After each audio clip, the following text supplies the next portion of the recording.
कटनी के पेंटर दोस्त की पहचान का चोला उड़कर जबलपुर में बन गया डॉक्टर। 180 वाहन चालकों के कटे चालान, 72,000 रुपए समन शुल्क वसूल। 25 मई तक प्रभावित रहेगी शहर की जलापूर्ति व्यवस्था। जस्टिस संजीव सचदेवा 24 मई से संभालेंगे चीफ जस्टिस का प्रभार। नमस्कार, जबलपुर न्यूज बुलेटिन में आपका स्वागत है। अब खबरें विस्तार से। जबलपुर के नामी अस्पताल में फर्जी डॉक्टर का मामला उजागर हुआ है। स्थानीय मार्बल सिटी अस्पताल में सेंट्रल रेलवे हॉस्पिटल से रेफर होकर आई महिला की इलाज के दौरान मौत होने पर परिजन ने ओमती थाने में रिपोर्ट की थी। इसमें डॉक्टर एवं अस्पताल की लापरवाही के साथ संदिग्ध भूमिका की शिकायत की गई थी। क्या है पूरा मामला, तफसील से जानिए। डॉक्टर के फर्जी नाम, पता, ठिकाने का ये सारा गोरख धंधा तब सामने आ पाया जब परिजन ने खुद अपने स्तर पर खोजबीन की। इसमें पता चला कि न तो डॉक्टर का नाम बृजराज है और न वो डॉक्टर है। असल बृजराज तो पेशे से पेंटर है। शिकायत मिलने पर ओमती थाना पुलिस ने भी अब मामले की जांच की तो एक के बाद एक कई चौंकाने वाले खुलासे हुए। परिजन ने मामले में कैंसर का इलाज करने वाली नामी डॉक्टर की भूमिका भी संदिग्ध बताई है। इसमें जो हमारा शिकायत करता है मनोज कुमार महावर, रेलवे ऑफिसर हैं जबलपुर में, उनकी माताजी को इन्होंने एडमिट किया था मार्बल सिटी हॉस्पिटल में सितंबर 2024 में। और उनकी माताजी की तबीयत वहां पे जिन परिस्थितियों में बिगड़ी और उसके बाद मृत्यु हुई, उन परिस्थितियों में मृत्यु होने के पश्चात उन्होंने जो डॉक्टर थे वहां पे बृजराज उइके, उनसे मिलने की कोशिश की लेकिन मिलने नहीं दिया गया। और उसके बाद इनको संदेह हुआ कि संभवतः मुझे मिलने क्यों नहीं दिया जा रहा है। इस पर उन्होंने बैकग्राउंड चेक किया उनका, या कुछ लोगों से पूछताछ की तो ऐसा पता चला कि ये फर्जी डॉक्टर हो सकते हैं।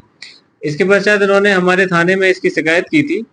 शिकायत जांच में हम लोगों ने जो है इनके गृह निवास जो कटनी था, इनके फादर जो है सत्येंद्र, जिनका असली नाम है जो डॉक्टर है बृजराज उइके, उनके फादर रेलवे में जॉब करते थे और जो बृजराज उइके है वो अभी कटनी में पेंटर का काम करता है।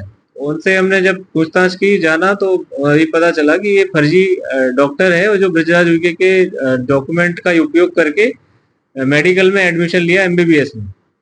2018 में इन्होंने जो है एमबीबीएस की पढ़ाई पूर्ण करके और तब से ये प्रैक्टिस कर रहे हैं। उस पर से हमने आईपीसी की धारा 419, 420, 467, 468, 471 के अंतर्गत अपराध विवेचना में लिया है।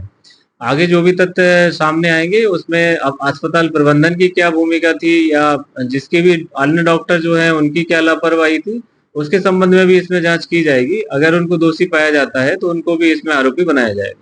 मतलब ये पूरा खेल डिग्री से लेके काम में आने तक का है। बिल्कुल, ये जो जिन दस्तावेजों के आधार पे इन्होंने एमबीबीएस में एडमिशन लिया था वो फर्स्ट डॉक्यूमेंट थे और उन्हीं धाराओं में हमने इसमें विवेचना में अपराध लिया है। अस्पताल प्रबंधन के संबंध में अभी विवेचना चल रही है, क्योंकि अभी इनिशियल स्टेज में ही जो विवेचना है हमारी, तो उसमें आगे जो तथ्य आते हैं उसके आधार पे कार्रवाई की जाएगी। कुल मिलाकर इस केस में अपने दोस्त बृजराज की पहचान ओढ़कर फर्जीवाड़ा करने वाले संदिग्ध डॉक्टर सत्येंद्र, जिसका नाम, पता, ठिकाना भी अब तक रहस्यमय है, उसकी मेडिकल की पढ़ाई, एमबीबीएस की डिग्री, मेडिकल काउंसिल भोपाल का रजिस्ट्रेशन, इंटर्नशिप, कम्प्लीकेशन सर्टिफिकेट और मेडिकल कॉलेज के सुपर स्पेशलिटी विभाग, हृदय रोग विभाग में 2 साल काम करने का अनुभव सर्टिफिकेट भी जांच का विषय है। हालांकि मार्बल सिटी अस्पताल प्रबंधन ने खुद को पाक साफ बताते की पुरजोर कोशिश की है। अखबारों में जो मार्बल सिटी के विरुद्ध जो समाचार आया है वो पूर्णतः असत्य है और मार्बल सिटी की छवि को खराब करने के लिए यह दिया गया है। हमारे जो तथ्य हैं वो इस प्रकार हैं कि 2022 में बृजराज सिंह उइके नाम के डॉक्टर ने मार्बल सिटी हॉस्पिटल में कार्य हेतु आवेदन दिया था।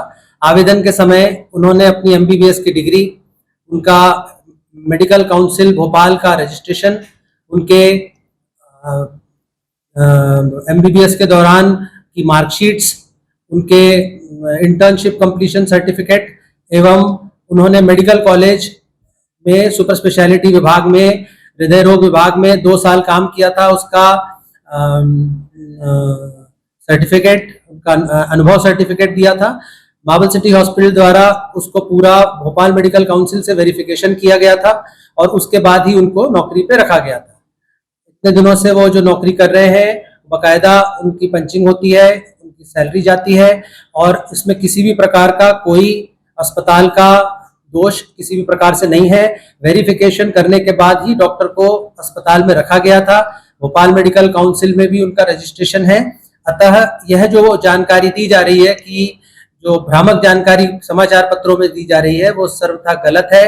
अस्पताल का इस पूरे प्रकरण से कोई भी लेना देना नहीं है। सर, ये जो आईसीयू में जो मौत हुई है जितेंद्र कुमार के परिजन की, ये कहना है कि जब वो इलाज करवा रहे थे तो वो जो संबंधित डॉक्टर हैं उनके वो नहीं आते थे, कोई और आता था। नहीं, वही डॉक्टर ने अटेंड किया हुआ है। इस पर पूरी मेडिकल बोर्ड के द्वारा जांच की गई है।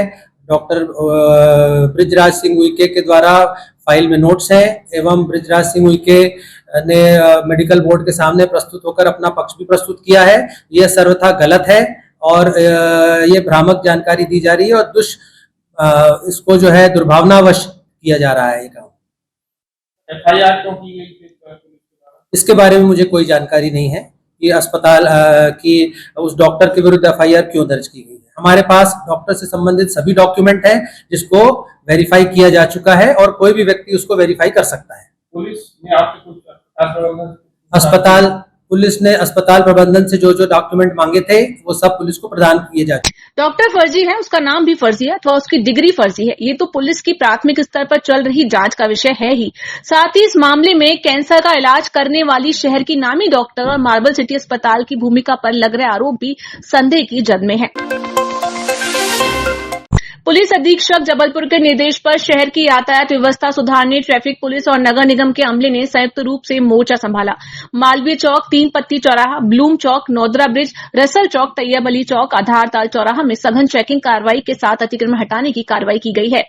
पेंटिंग वाला तो विषय मुझे ज्ञात नहीं है कि कौन व्यक्ति ने बनाया, किसके कहने पे बनाया, क्यों बनाया, लेकिन हाँ, जैसा मैंने बताया कि पार्किंग की व्यवस्था देना ट्रैफिक पुलिस का काम नहीं है, रोड चौड़ा करना पुलिस का काम नहीं है, बिल्डिंगों का नक्शा पास करना पुलिस का काम नहीं है। कॉमर्शियल कोई संस्थान बन रहा है तो उसके क्या मानक होंगे, कितनी गाड़ियां आएंगी, कितना पार्किंग होगा, इसमें भी ट्रैफिक पुलिस का कोई नहीं है। पुलिस एक तरह से फायर फाइटिंग का काम कर रही है, जो कि ऑलरेडी व्यवस्थाएं जहां गड़बड़ है उसको चलाने का प्रयास कर रही है। हालांकि हमारे द्वारा लगातार इनपुट दिए जाते हैं जिन पे कई बार अमल भी होता है। शहर के ट्रैफिक सिग्नल भी काफी बंद हैं, उनको भी रिपेयर करने के लिए लगातार नगर निगम से पत्राचार किया जा रहा है। और अन्य जो मुद्दे आपने बताए हैं उन मुद्दों पे भी संबंधित एजेंसियों से चर्चा की जा रही है। उम्मीद है कि सभी लोग समन्वित प्रयास करेंगे जिससे ट्रैफिक व्यवस्थाएं बेहतर। दौरान स्थायी रूप से डेरा जमाने वाले इच्छाधारी लस्सी वाले की दुकान जैसा अस्थायी अतिक्रमणों पर भी कार्रवाई हुई। यातायात पुलिस एवं परिवहन विभाग की टीम ने हितकारनी डेंटल कॉलेज के वाहनों को भी चेक किया। बताया गया कि सीसीटीवी कैमरे का टेंडर प्रक्रिया में है। जल्दी सीसीटीवी कैमरों से निगरानी और चालान काटने की कार्रवाई फिर शुरू हो जाएगी। यातायात के द्वारा लगातार हमारे अतिक्रमण हटाने की भी कार्रवाई की जा रही है और चालानी कार्रवाई भी की जा रही है, जिसमें अमानक नंबर प्लेट और बिना नंबर के वाहन और बिना हेलमेट के चलने वाले लोगों पर विभिन्न स्थानों पर फाइन लगाकर कार्रवाई की जा रही है। प्रतिदिन तीनों यातायात थाने के और बाकी हमारे जो 36 थाने हैं ग्रामीण और शहरी, इन सभी जगहों पर यातायात की आकस्मिक चेकिंग लगाई जाती है और जो अमानक नंबर प्लेट या जो मोटर व्हीकल एक्ट का पालन नहीं करते हैं उनसे समन शुल्क राशि वसूली जाती है, जो किसी दिन 50,000 भी होते ही, किसी दिन 1.25 लाख रुपए तक हो जाती है और इस राशि को शासन के खाते में जमा किया जाता है। नगर निगम की जलापूर्ति 23 मई से 25 मई तक प्रभावित रहेगी। जल विभाग प्रमुख एवं कार्यपालन यंत्री कमलेश श्रीवास्तव से प्राप्त जानकारी के अनुसार भोंगाद्वार जल शोधन संयंत्र के क्लीनर वाटर टैंक की सफाई के कारण जलापूर्ति प्रभावित होगी। इन दिवसों में डायरेक्ट वाटर सप्लाई की जाएगी। मध्य प्रदेश हाई कोर्ट के चीफ जस्टिस सुरेश कुमार के शुक्रवार 23 मई को सेवानिवृत्त हो रहे हैं। केंद्रीय कानून विभाग ने अधिसूचना जारी करते हुए जस्टिस संजीव सचदेवा को कार्यकारी चीफ जस्टिस बनाया है। जस्टिस संजीव सचदेवा 24 मई शनिवार से चीफ जस्टिस का प्रभार संभालेंगे। दिल्ली में साल 1964 में जन्मे जस्टिस संजीव सचदेवा ने 1988 में दिल्ली विश्वविद्यालय से लॉ की पढ़ाई पूरी की थी। इससे पहले भी जस्टिस संजीव सचदेवा कार्यवाहक मुख्य न्यायाधीश रह चुके हैं।